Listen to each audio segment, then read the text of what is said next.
Assalamualaikum warahmatullahi wabarakatuh. Alhamdulillah.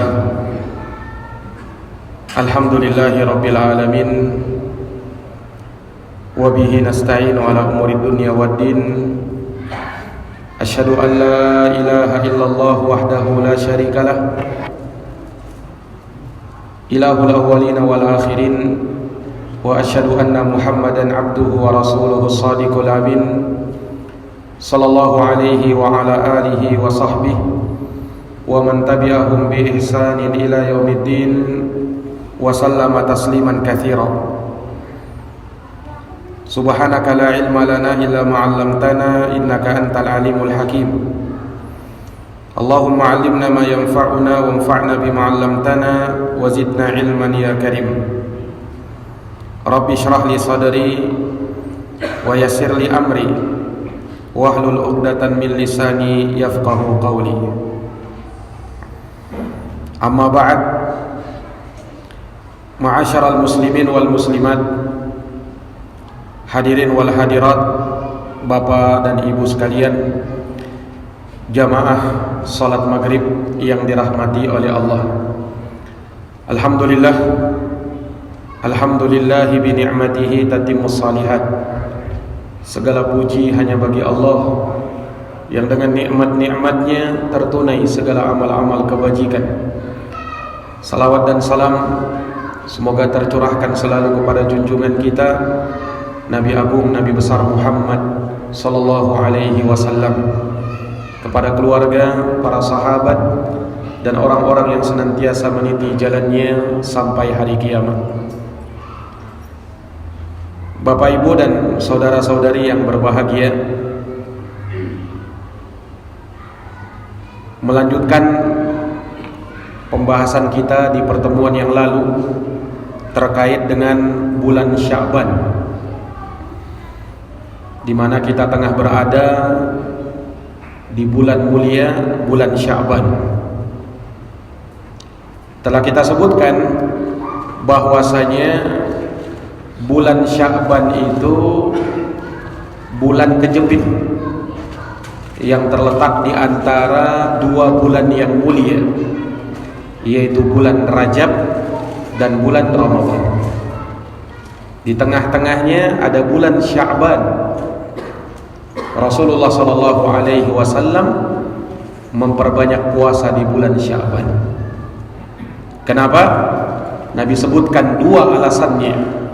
Yang pertama, dikarenakan di bulan Sya'ban, bulan banyak manusia lalai, tidak menaruh perhatian dengan bulan Sya'ban, sehingga ia pun lalai dari mengingat Allah. Maka di saat banyak manusia lalai, tapi kita mampu memanfaatkannya untuk beribadah, maka disitulah keutamaan semakin besar nilainya di sisi Allah Subhanahu wa ta'ala. Dan alasan yang kedua, karena di bulan Sya'ban adalah bulan di mana Allah Subhanahu wa ta'ala mengangkat amalan-amalan soleh ke sisinya. Maka kata Nabi, fa uhibbu ayyurfa'a amali wa ana sha'im. Maka aku sangat cinta manakala amalku diangkat dan pada saat itu aku sedang berpuasa.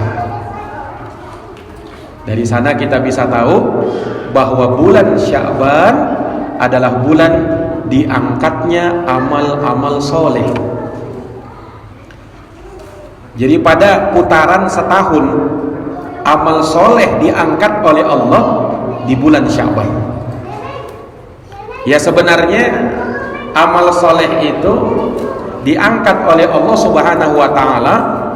Ada yang hitungannya harian, ada yang hitungannya pekanan, ada yang hitungannya tahunan, dan ada yang sekali seumur hidup. Amal soleh kita itu diangkat. Yang pertama, harian. Maka amalan sehari diangkat oleh Allah di setiap waktu asar, dan amalan semalam diangkat oleh Allah di waktu subuh. Ini sebagaimana diterangkan dalam hadis riwayat Bukhari dan Muslim. Yang kedua, pada setiap pekan, maka amal soleh diangkat pada setiap pekan, yaitu pada hari Kamis. Pada hari Kamis. Makanya ketika Nabi SAW ditanya, kenapa ya Rasulullah engkau berpuasa di hari Kamis? Kata Nabi SAW, di hari Kamis adalah hari di mana amal soleh diangkat di setiap pekannya.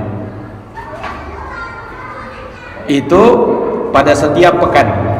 Dan pada setiap tahun di bulan Sya'ban. Adapun yang sekali dalam seumur hidup adalah pada saat kita meninggal dunia. Maka semua amal soleh kita akan diangkat oleh Allah Subhanahu wa ta'ala. Ini jamaah sekalian yang dirahmati oleh Allah.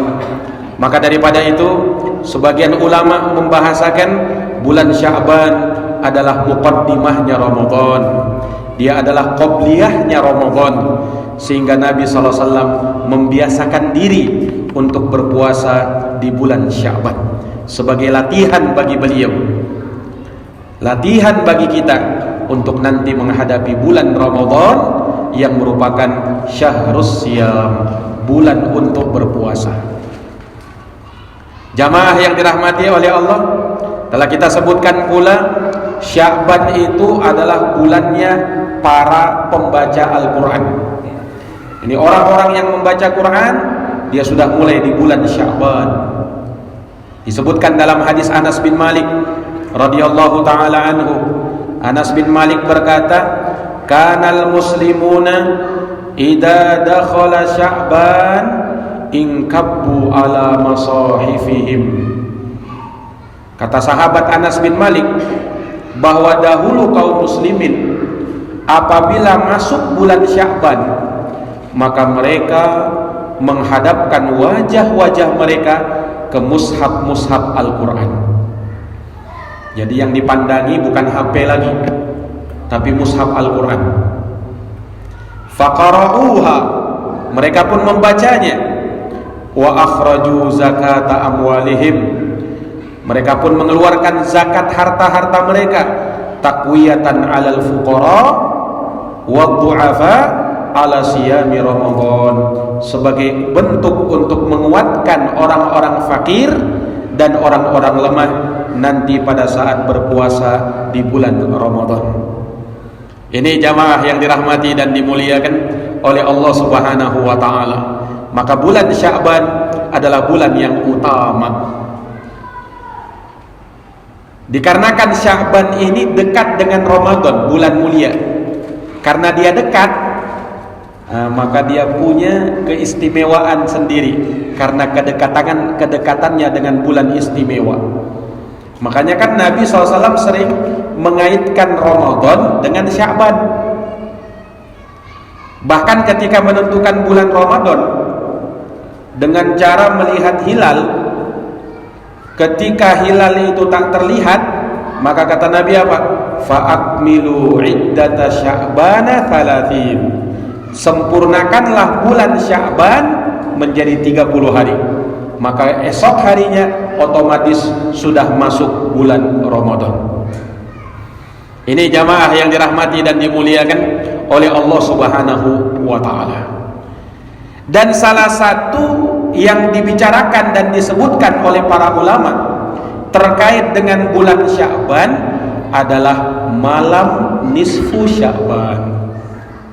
Ini malam keberapa ini, Pak? Ini malam keberapa ini, Pak? 14? 15? Ya, saya lihat ada yang menyebut 14, ada juga yang menyebut 15. Memang nisfu Sya'ban itu, nisfu artinya pertengahan. Sya'ban ya bulan Sya'ban. Nisfu Sya'ban pertengahan bulan Sya'ban. Sebagian ulama menyebutkan malam nisfu Sya'ban itu malam ke-14, dan sebagian yang lain menyebut di malam ke-15. tergantung jumlah bulannya, jumlah harinya. Kalau jumlah hari di Sya'ban 30 hari, maka nisfu Sya'ban jatuh pada tanggal 15. Tapi kalau Sya'ban 29 hari, maka nisfu Sya'ban itu jatuh pada tanggal 14. Nah, karena bulan dalam Islam itu di kalender Hijriah imma 29 hari atau 30 hari. Tidak ada tanggal 31 di bulan Islam. Yang ada cuma di tanggal Masehi saja. Kalau di bulan Islam yang ada kalau enggak 29, 30. Nah, sama Ramadan kita. Kalau enggak kita puasa 29 hari atau genap 30 hari. Yang jelas nisfu Sya'ban itu di saat malam purnama, pas saat bulan penuh di malam purnama. Nah, itulah malam nisfu Sya'ban. Jamaah yang dirahmati dan dimuliakan oleh Allah, adakah keistimewaan nisfu Sya'ban? Disebutkan dalam sebuah hadis riwayat Imam Tirmizi, dikatakan bahwasanya idzan tasafa Sya'ban, apabila tiba malam nisfu Sya'ban, fala tasumu hatta Ramadan, maka jangan berpuasa sampai tiba bulan Ramadan. Jadi hadis ini menerangkan kalau sudah nisfu Sya'ban jangan lagi puasa, nanti setelah Ramadan baru puasa. Hanya saja terkait dengan hadis ini para ulama berbeda pendapat menilai keabsahannya. Sampai disebutkan oleh Imam Al-Hafidh Ibnu Hajar, kata beliau, ikhtalafal ulama fi sihhati hadzal hadits. Ulama beda pendapat terkait dengan hadits ini. Tsumma fil amali bih. Kemudian terkait dengan mengamalkan hadits ini, ulama pun beda pendapat. Sebagian ulama mensahihkan hadits ini seperti Imam Tirmizi, Ibnu Hibban, Imam Al-Hakim, Imam At-Tahawi, dan juga Imam Ibnu Abdul Bar. Dan juga disebutkan dari para ulama, diantaranya juga Syekh Al-Albani rahimahullah ta'ala, termasuk yang mensahihkan hadis tersebut. Sementara sebagian yang lain menganggap hadis ini dhaif, seperti Imam Abdurrahman bin Mahdi, Imam Ahmad, Abu Zur'ah Ar-Razi, Imam Bukhari, Ibnul Madini, dan selain mereka dari para ulama ahli hadis. Nah, jadi ulama memang beda pendapat. Sebagian mengatakan hadis ini dhaif, juga bertentangan dengan hadis yang lain yang sahih, di mana Nabi sallallahu alaihi wasallam bersabda, "La tuqaddimu Ramadan bisawmi yaumin aw yaumaini." Janganlah kalian mendahului untuk berpuasa di bulan Ramadan dengan puasa sehari atau 2 hari untuk jaga-jaga. Jangan, kata Nabi. Illa ayyakuna rajulu kana yasumu sauman falyasumhu. Kecuali kalau ada orang yang terbiasa melakukan puasa, maka silahkan dia puasa. Berarti kan dia berpuasa pada saat itu di bulan Sya'ban, masuk di akhir-akhir Sya'ban. Ini jamaah yang dirahmati dan dimuliakan oleh Allah Subhanahu wa taala. Mengomentari hadis ini, Imam Ibnu Abdul Bar di dalam kitabnya Al-Istidhkar, beliau menyebutkan istahabba Ibnu Abbasin wa jama'atun minas salaf rahimahumullah ayyufassilu baina Sya'ban wa Ramadan bi fitri yaumin aw ayyamin. Sahabat Ibnu Abbas dan sejumlah ulama salaf terdahulu, mereka mensunnahkan untuk memisah antara bulan Sya'ban dengan bulan Ramadan dengan berbuka 1 hari atau beberapa hari sebelumnya.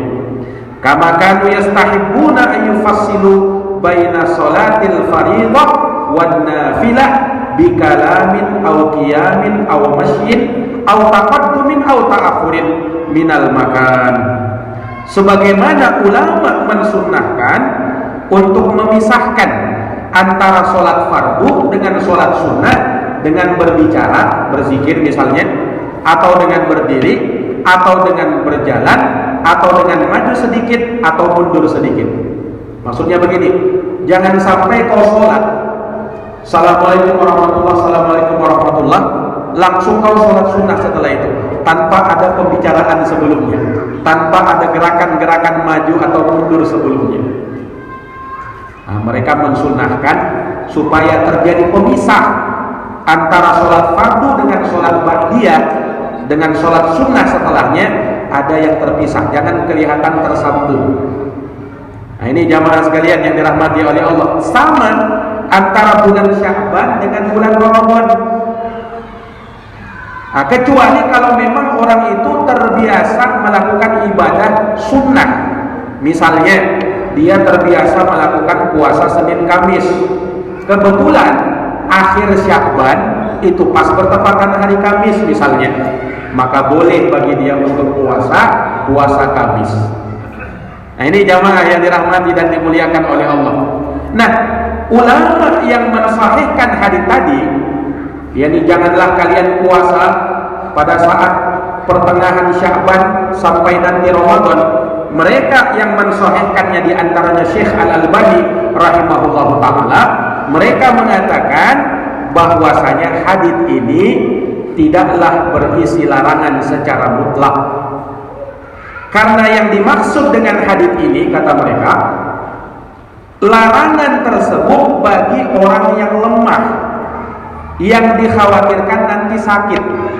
Bagi mereka ini dilarang. Kenapa? Jangan sampai nanti tiba bulan Ramadan yang harusnya kau dalam kondisi fit, sehat, tiba-tiba kau sakit. Jangan sampai. Nah, itu maksudnya sebagian ulama mengapa dilarang oleh Nabi Sallallahu Alaihi Wasallam. Ini jamaah sekalian yang dirahmati dan dimuliakan oleh Allah. Sehingga kalau ada orang yang sudah terbiasa puasa dan tidak mengkhawatirkan dirinya akan sakit atau justru lemah, maka tidak masalah bagi dia untuk berpuasa.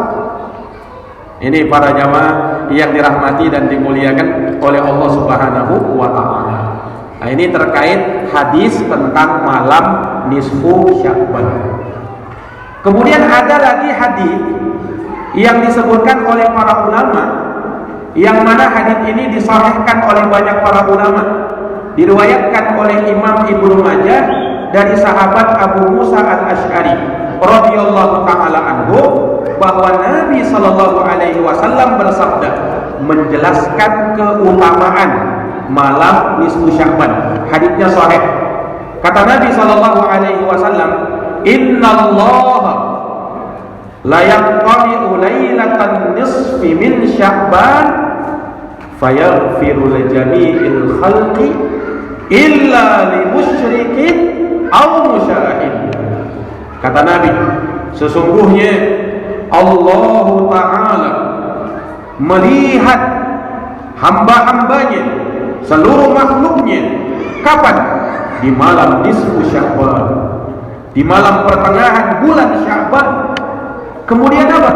Fayaghfiru li jami'il khalq, maka Allah mengampuni semua makhluknya, illa kecuali dua orang yang tidak diampuni oleh Allah di malam nisfu Sya'ban ini. Siapa mereka? Al-musyrik, orang yang berbuat syirik, wal musyahid, dan orang yang bermusuhan, yang bertengkar, yang tak bertegur sapa. Ini yang tak diampuni oleh Allah di malam nisfu Sya'ban. Hadisnya riwayat Imam Ibnu Majah dan disahihkan di dalam kitab Sahih Ibnu Majah. Dalam satu riwayat dikatakan wa qatilun nafs, yang juga tidak diampuni dosanya oleh Allah, orang yang bunuh diri. Nah, karena bunuh diri dalam Islam itu hukumnya dosa besar, terancam dengan api neraka. Wal'iyadzubillah. Nah, ini para jamaah yang dirahmati dan dimuliakan oleh Allah.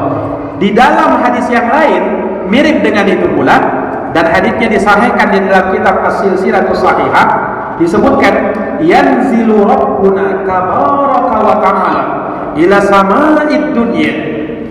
Allah Azza wa Jalla turun ke langit dunia. Lailatan nisfi minas Sya'ban. Kapan itu? Di malam nisfu Sya'ban. Di malam ini, Pak. Malam nisfu Sya'ban Allah turun ke langit dunia. Untuk apa? Fayaghfiru li ahli al-ard. Untuk Allah mengampuni semua penduduk bumi illa musyrik atau musyahid, kecuali dua yang tak diampuni, orang musyrik dan orang yang sedang bertengkar, yang ada permusuhan, yang ada dendam, yang ada kebencian dengan saudaranya. Ini yang tak diampuni oleh Allah Subhanahu wa taala di malam nisfu Sya'ban. Ini para jamaah yang dirahmati dan dimuliakan oleh Allah Subhanahu wa taala.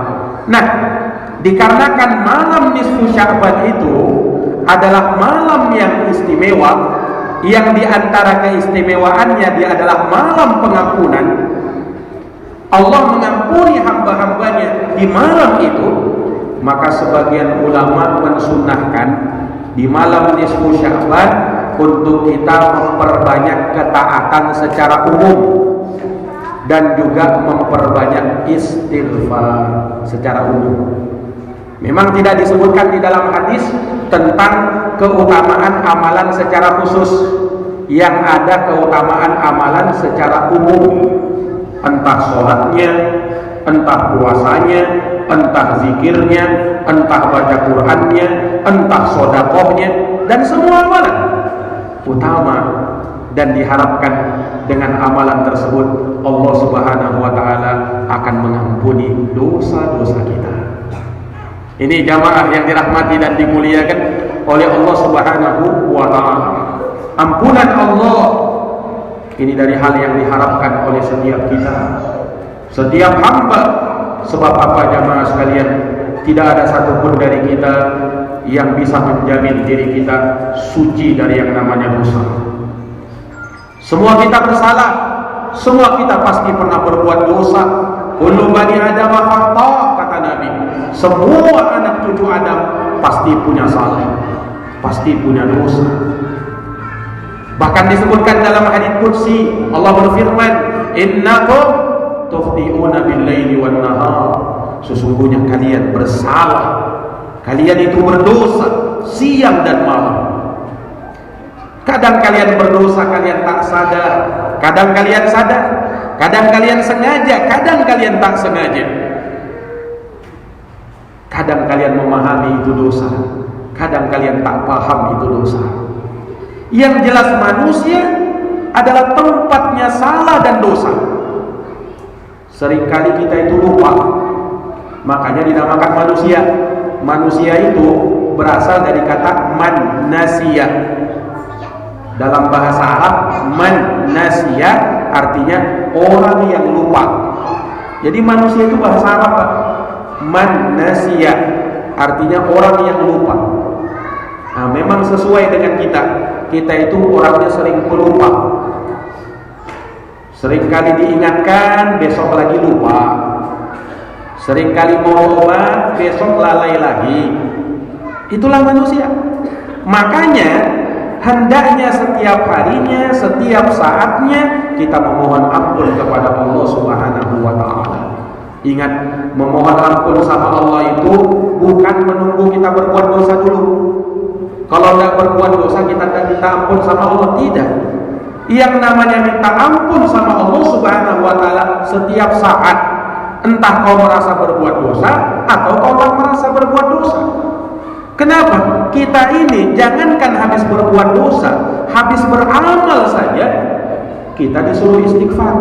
Makanya habis sholat, zikir pertama yang kita ucapkan astagfirullah, astagfirullah, astagfirullah. Mohon ampun sama Allah. Padahal bukan habis maksiat itu. Kita habis sholat, habis ibadah, tapi yang disuruh istighfar. Kenapa? Karena kita tidak tahu sholat yang tadi kita kerjakan diterima atau tidak itu. Sholat yang tadi kita kerjakan sudah sempurna atau belum itu. Sholat yang tadi kita laksanakan sudah khusyuk atau belum itu. Kita belum tahu. Makanya kita istighfar sama Allah Subhanahu wa ta'ala. Betapa butuhnya kita dengan ampunan Allah Subhanahu wa ta'ala. Kalau Nabi saja Pak, disebutkan dalam hadis, Rasul mengatakan begini, ayyuhan nas, wahai sekalian manusia, istaghfirullah, mohon ampunlah kepada Allah, wa tubu ilaihi, dan bertobatlah kepada Allah. Fa inni atubu ilallah wa astaghfiruh fil yaumi mi'ata marrah. Karena aku saja, kata Nabi, memohon ampun dan beristighfar kepada Allah dalam sehari tidak kurang dari 100 kali. Itu Nabi Pak. Padahal Nabi ini apa dosanya Nabi? Tidak ada. Kalaupun berbuat salah, sudah diampuni dosanya yang telah lalu dan yang akan datang. Nabi itu sudah dijamin. Tapi kenapa Nabi itu orang yang paling hebat istighfarnya kepada Allah? Nabi ingin mencontohkan kepada umatnya. Nabi itu kan figur kita. Nabi itu kan tauladan kita. Kalau Nabi saja beristighfar, harusnya kita harus lebih hebat lagi beristighfar kepada Allah Subhanahu wa ta'ala. Ini para jamaah yang dirahmati dan dimuliakan oleh Allah. Kita butuh ampunan Allah. Kita butuh maghfiratullah, agar Allah Subhanahu wa ta'ala mengampuni kesalahan kita, mengampuni dosa-dosa kita. Terlalu banyak dosa yang kita lakukan, terlalu banyak kesalahan yang kita lakukan. Andai kita suruh menghitung sudah berapa dosa yang kita lakukan, mungkin kita tak sanggup menghitungnya. Andaikan manusia ini hidup di zaman Nabi Musa Pak, tidak ada mungkin manusia yang tersisa di dunia ini. Kenapa? Di zaman Nabi Musa Pak, orang kalau mau tobat, syaratnya tobat harus bunuh diri. Itu syariatnya Nabi Musa. Lihat dalam surat Al-Baqarah, fatubu ila bari'ikum faqatulu anfusakum. Bertaubatlah kalian kepada Tuhan kalian, bunuhlah diri-diri kalian. Jadi kalau di zaman Nabi Musa, orang mau taubat harus bunuh diri. Disebutkan dalam sebuah riwayat, Bani Israel kalau mau taubat, mereka pergi ke gunung dulu Pak. Pergi ke gunung, rame-rame mereka pergi ke gunung. Ini orang mau taubat ini. Setelah sampai di gunung, kemudian Allah turunkan, kumpulkan awan hitam di atas mereka, kemudian tiba-tiba mereka dalam kegelapan. Setelah itu dimatikan oleh Allah Subhanahu wa ta'ala. Baru tobatnya diterima sama Allah. Itu di zaman Musa. Nah, kalau di zaman kita beda. Orang yang justru bunuh diri haram hukumnya. Inilah rahmat Allah Subhanahu wa ta'ala kepada umat Islam. Allah tidak suruh kita bunuh diri, tetapi yang Allah suruh kita untuk bertobat, untuk menyesal, untuk berjanji tidak mengulangi. Itu yang Allah inginkan dari kita. Kalau kita hidup di zaman Musa, selesai kita ini semua. Ini jamaah yang dirahmati dan dimuliakan oleh Allah. Tapi Allah sayang kepada umat Islam.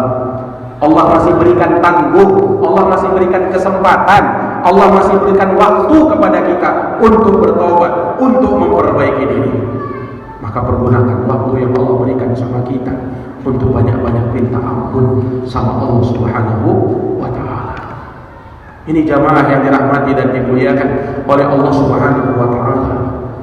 Allah Subhanahu wa ta'ala perintahkan kita bertobat. Ya ayyuhalladzina amanu tubu ilallahi taubatan nasuha. Wahai orang-orang yang beriman, bertaubat kalian kepada Allah dengan taubat yang nasuh. Taubat yang nasuh itu artinya taubat yang jujur. Taubat yang jujur itu namanya taubat nasuha. Bukan taubat hari ini dia bilang taubat, dalam hatinya besok saya lakukan lagi. Nah, ini bukan taubat nasuha namanya. Taubat nasuha itu 5 syaratnya kata ulama. Kalau mau bertobat kepada Allah, penuhi 5 syarat ini, maka taubatmu akan diterima. Apa itu? Yang pertama, ikhlas dari dalam hati. Memang mau taubat, memang mau memperbaiki diri. Ini yang pertama, ikhlas. Yang kedua, kau sesali dosamu.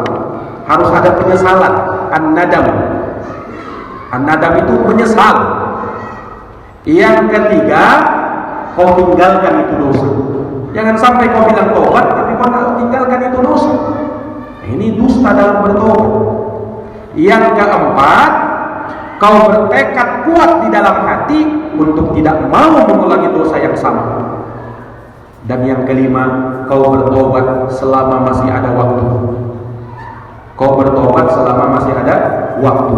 Waktu tobat dibuka lebar seluas-luasnya oleh Allah sebelum datang dua perkara. Kalau dua perkara ini datang, tidak guna lagi tobatmu. Yang pertama, saat nyawa sudah sampai di tenggorokan. Kalau sudah nyawa sudah di tenggorokan, tobat itu percuma, tobat itu sia-sia. Makanya Allah tidak terima tobatnya Fir'aun, Pak. Fir'aun itu disebutkan dalam Quran, dia sempat tobat. Tetapi Fir'aun tobat itu ketika nyawanya sudah di tenggorokan, sudah mau ditenggelamkan, baru dia bilang apa? Amantu bima amanat bihi Banu Israel. Aku beriman seperti imannya Bani Israel. Apa kata Allah? Al-ana wa qad asaita. Baru sekarang wahai Fir'aun kau mau tobat, padahal kau dulunya durhaka dan bermaksiat. Allah tidak terima tobatnya Fir'aun. Kenapa? Sudah ditenggorokan baru dia mau tobat. Dan Nabi SAW tegaskan, innallaha yaqbalu taubata abdin ma lam yugharghir. Allah Subhanahu wa taala menerima taubat seorang hamba selama nyawanya belum di tenggorokan. Tsunami mau menerjang baru dia istighfar. Allah tidak terima taubat yang begitu. Ini jamaah yang dirahmati dan dimuliakan oleh Allah Subhanahu wa taala. Yang kedua, kalau matahari sudah terbit dari arah barat. Kalau matahari sudah terbit dari arah barat, Pak, sudah mau kiamat itu. Sebentar lagi mau kiamat, baru dia mau tobat. Memang di saat itu justru banyak orang tobat, tetapi Allah sudah tutup pintu tobat. Yang kafir tetap kafir, yang beriman tetap beriman, yang soleh tetap soleh, yang zolim tetap zolim. Allah sudah tutup pintu tobat kalau matahari terbit dari barat. Nah, kalau belum dua ini sampai, berarti waktu tobat masih terbuka bagi kita. Bersegera bertobat kepada Allah Subhanahu wa ta'ala. Nah, ingat jamaah sekalian, di antara peluang taubat Allah mengampuni dosa kita di malam nisfu Sya'ban ini. Manfaatkan dia untuk banyak istighfar kepada Allah Subhanahu wa ta'ala, agar Allah berkenan kiranya mengampuni dosa dan kesalahan-kesalahan kita. Ini jamaah yang dirahmati dan dimuliakan oleh Allah. Nanti di bulan Ramadan, bulan ampunan memang. Itulah bulan yang betul-betul Allah Subhanahu wa taala membuka selebar-lebarnya pintu ampunan. Tapi ingat jamaah sekalian, jangan kita tunda taubat kita itu. Nanti aja lah Ustaz, tunggu Ramadan kan bulan ampunan. Jangan. Justru sebelum masuk Ramadan kita butuh ampunan Allah. Kenapa? Karena dosa itu, Pak, yang memberatkan kita beramal soleh. Dosa itu membuat kita malas beramal soleh.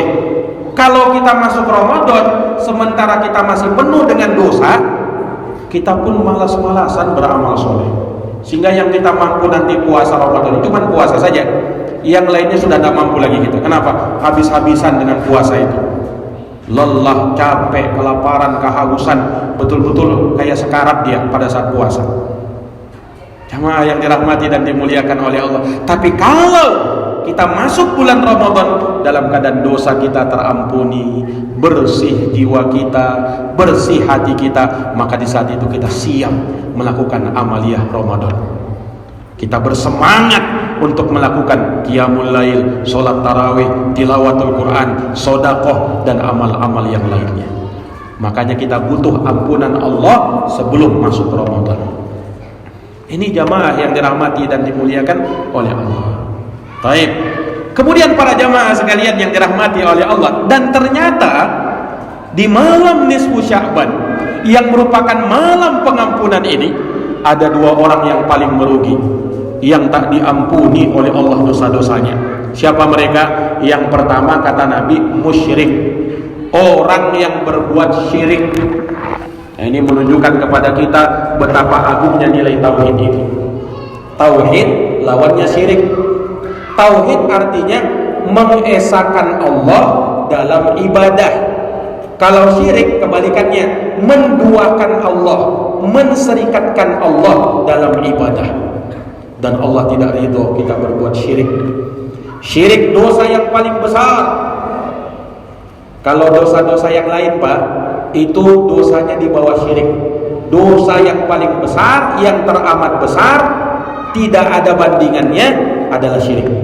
Makanya Allah Subhanahu wa taala berfirman, "Innallaha la yaghfiru an yushraka bih wa yaghfiru ma duna dzalika liman yasha." Sesungguhnya Allah Subhanahu wa taala tidak mengampuni dosa kesyirikan, dan Allah mengampuni dosa di bawah kesyirikan bagi siapa yang Allah kehendaki. Jadi kalau dosa syirik tak diampuni. Ini bahayanya kesyirikan, Pak. Tak diampuni kata para ulama kalau dia meninggal belum sempat tobat. Kalau sempat tobat, ya, sempat dia istighfar, Allah ampuni. Inilah yang membedakan dosa syirik dengan dosa yang lain. Kalau dosa yang lain, kau belum sempat taubat kepada Allah, masih mungkin Allah ampuni. Kenapa?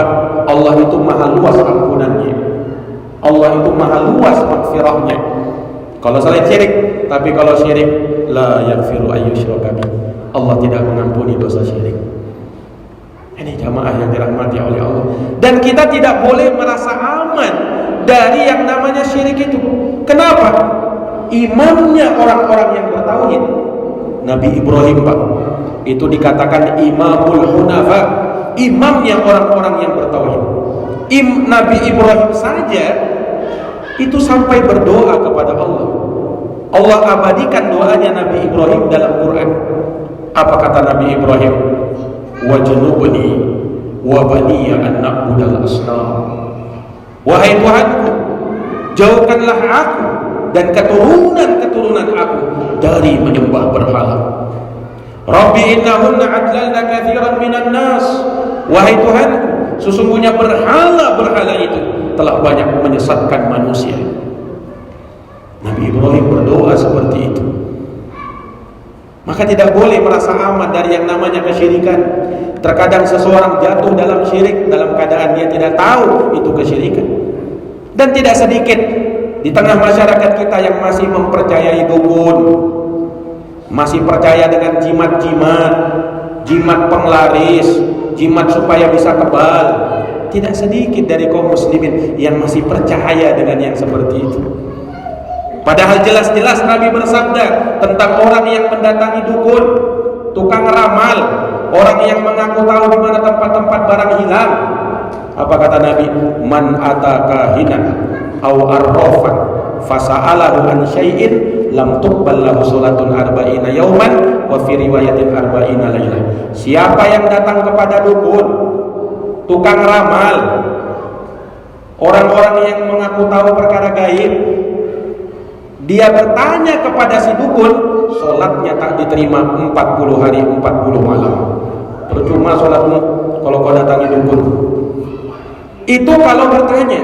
Tapi kalau membenarkan, dalam hadis riwayat Abu Daud, Nabi bersabda, man ataka hinan aw arrafan fasaddaqahu bima yaqulu faqad kafara bima unzila ala Muhammadin sallallahu alaihi wasallam. Siapa yang datang kepada dukun, tukang ramal yang mengaku tahu perkara gaib, lalu dia benarkan ucapan si dukun, dia katakan, oh benar juga ucapan si dukun ini, kata Nabi SAW, maka sungguh dia telah kafir terhadap apa yang diturunkan kepada Nabi Muhammad SAW.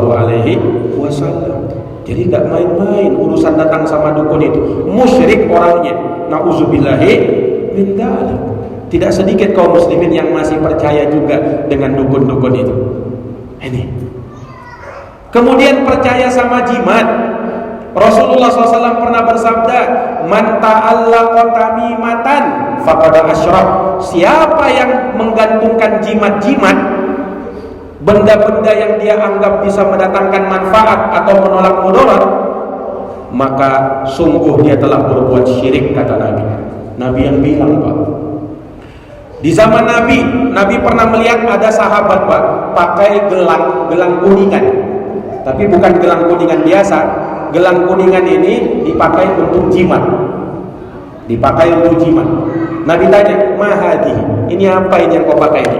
Kata dia apa? Minal wahiyah. Ini untuk menolak bala ya Rasulullah. Tolak bala ini. Jadi kalau ada ini, dipagarilah kita ini. Dipagari saya ini ya Rasul. Tidak ada yang bisa menyerang.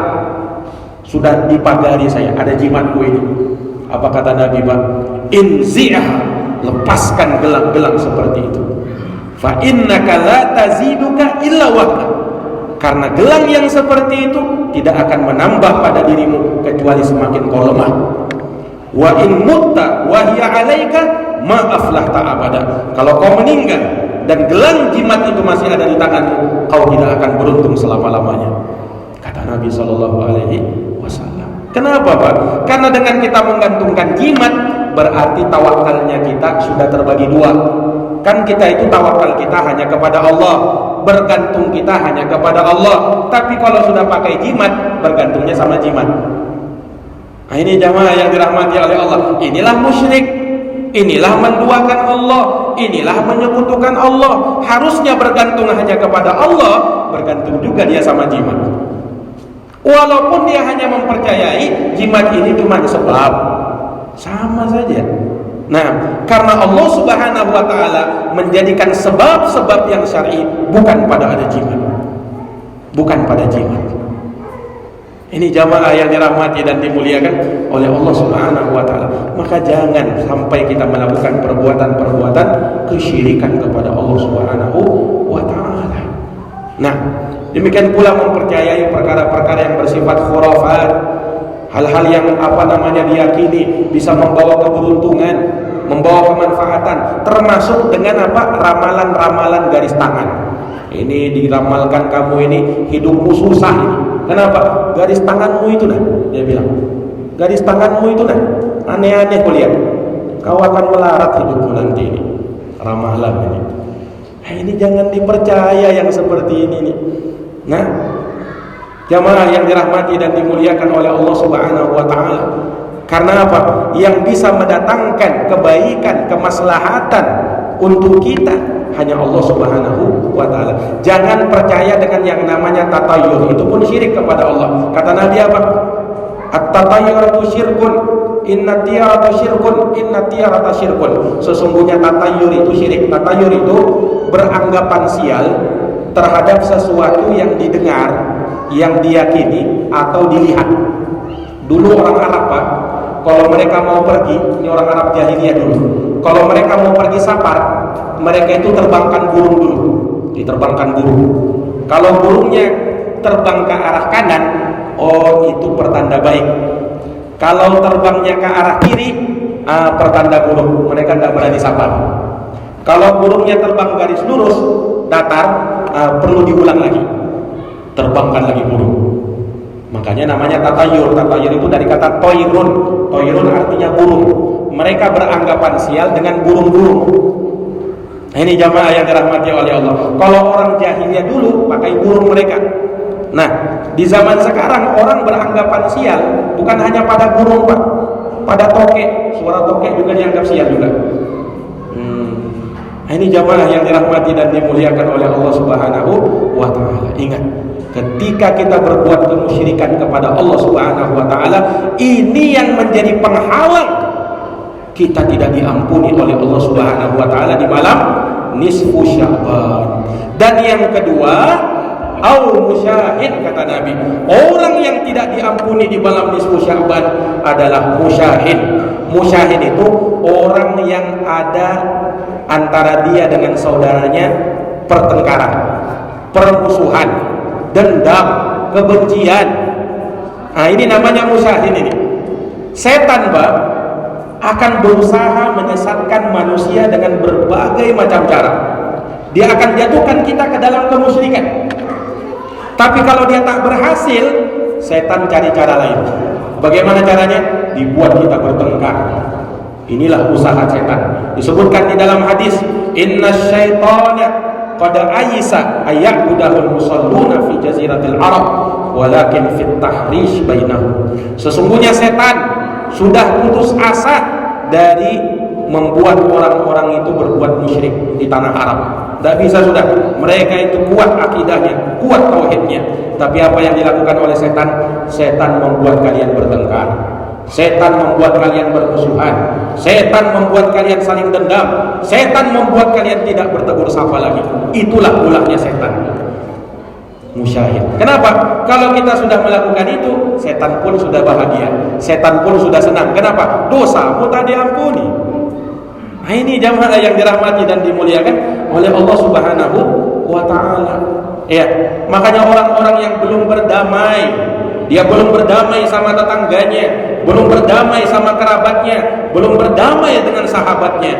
Nah, ini orang-orang yang terancam tak diampuni di malam nisfu Sya'ban. Sementara orang yang berdamai ini bisa mendatangkan kedamaian di dalam hati. Bisa mendatangkan kedamaian dalam hati. Kalau kita bermusuhan, justru hati semakin apa? Semakin dongkol, semakin sakit rasanya. Dan kita tidak boleh memboikot saudara kita dalam urusan dunia lebih dari 3 hari. Kata Nabi, la yahillu li muslimin ayyahjura akhahu fawqa 3 layalin. Tidak halal bagi seorang muslim memboikot saudaranya muslim yang lain lebih dari 3 hari. Nabi hanya sebutkan, Nabi hanya berikan keringanan kalau Allah harus bermusuhan sama orang 3 hari aja, jangan lebih dari 3 hari. Dalam riwayat lain kata Nabi, faman hajara akhahu fawqa 3 layalin famata dakhalan nar. Siapa yang memboikot saudaranya, tidak diajak bicara, dia diamkan, dia tidak mau tegur sapa, lebih dari 3 hari, kalau dia meninggal, na'udzubillahi min dzalik, dia meninggal masuk ke dalam neraka. Ini ancamannya jemaah yang dirahmati dan dimuliakan oleh Allah Subhanahu wa taala. Maka di malam nisfu Sya'ban, malam pertengahan bulan Sya'ban, malam pengampunan, mudah-mudahan Allah Subhanahu wa taala mengampuni dosa-dosa kita dengan kita melakukan amal-amal soleh secara umum, amal-amal ibadah kepada Allah Subhanahu wa taala agar Allah mengampuni dosa-dosa dan kesalahan kita. Demikian jamaah sekalian, kajian kita pada malam hari ini semoga bermanfaat, semoga menambah ilmu dan iman kita kepada Allah Subhanahu wa taala. Jazakumullah khairan katsiran. Kita akhiri dengan doa kafaratul majlis. Subhanakallahumma wa bihamdika asyhadu an la ilaha illa anta astaghfiruka wa atubu ilaik. Subhana rabbika rabbil izzati amma yasifun wa salamun alal mursalin walhamdulillahi rabbil alamin. Wassalamu alaikum warahmatullahi wabarakatuh.